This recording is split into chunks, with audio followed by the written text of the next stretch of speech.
मन के आख्या जंदा साकु छोड़ी वेनी कल रोवे सन तको ये संगती तेरे। मन के आख्या जंदा साकु छोड़ी वेनी कल रोवे सन तको ये संगती तेरे। हाली मुखलिसीनी पीछे दुश्मन थी सन बहु सते सन तको ये संगती तेरे। जदा जोबन तेरा वेसी ढाल जानी आज छाल मरे सन तको इजे संगती तेरे। जंदी तड़ते तू आजकल लेंदा वदई ना झले सन तको इजे संगती तेरे। जंदी तड़ते तू आजकल लेंदा वदई ना झले सन तको इजे संगती तेरे। हिमे हुस्न दा शाह तौल झिणका ने नहीं असा चुप करके तऊ बूथी सी खड़दे आए। तने गलतियां को अफनान बर्दाश्त कर सारे दर्दें को चुपचाप पी खड़दे आए। मेहरबानी मन के आख्या जंदा सब कुछ छोड़ी वेनी कल रुए सन तकू इजे संगती तेरे। जदा जोबन तेरा वेसी ढाल जानी आज छाल मरे सन तकू इजे संगती तेरे। जंदी तड़ते तू आजकल लेंदा वदई ना झले सन तकू इजे संगती तेरे। हिमे हुस्न दा शाह तौल झिणका ने नहीं असा चुप करके तऊ बूथी सी खड़दे आए। तजे गलतियां को अफनान बर्दाश्त कर सारे दर्दें को चुपचाप पी खड़दे आए।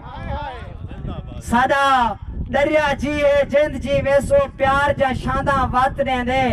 असा कहीं को मुखलिस क्या समझो इवें हर कोई कूड़ ते पातरे दे। उहो लऊदा लोटा कट गिंदे जरा हेकड़ू कतरा रात दे। अफनान इतबार करूं जाए ते उहो सिर च सोटा घात दे। मेहरबानी अफनान सादा दरिया जी है जिंद जी वैसो प्यार जा शादा वातरे दे। असा कहीं को मुखलिस क्या समझो इवें हर कोई कूड़ ते पातरे दे। उहो लऊदा लोटा कट गिंदे जरा हेकड़ू कतरा रात दे। अफनान इतबार करूं जाए ते उहो सिर च सोटा घात दे। ओ निखड़े कालू को देखे हा पता हर एक चीज वंडेदा हा पिया वेंदा हा। ओ निखड़े कल उको देखे हा वदा हर एक चीज वंडेदा हा पिया वेंदा हा। वदी ढांदी हा मुंदे पेरे ते मरे हाथ वाल वाल पटवेंदा हा पिया वेंदा हा। खड़ी आंज ढांदी आस पलके तो कुछ अखी नाल अलेंदा हा पिया वेंदा हा।